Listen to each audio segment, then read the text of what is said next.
world, they do not really understand this conflict. But we do, or we have become very aware that there's a huge human catastrophe potentially playing out there with thousands and thousands of civilians trapped between the government forces and the the Tamil Tigers as they put up their last stand.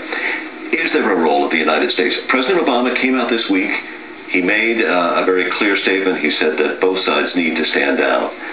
What should the U.S. do here? Look, this is the bitter end of a very, very bitter war. But it's taking so long. Well, and you know what? When you have ethnic nationalism and you have suicide bombers among your insurgents, the Tamil Tigers, and you have a government that wants to finish it off finally and feels that earlier peace overtures have gotten nowhere, there's a lot of bad blood on both sides that is causing new blood to be spilled. So but do we just stand by and watch these civilians die without... Well, no. And in fact, Secretary Clinton was saying that maybe we should hold up an IMF loan or delay it until the government eases up a little bit and lets some civilians out, although it wasn't quite as explicit as that.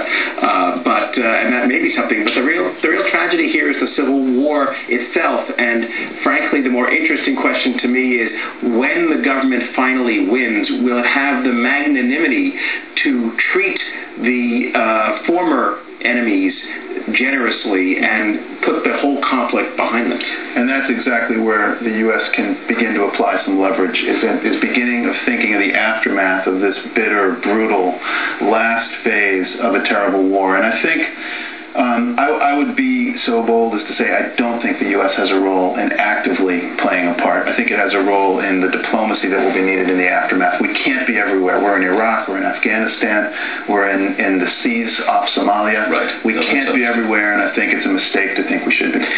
Well, speaking of everywhere, the Pope seemed to be everywhere, at least in the Middle East, when it came to his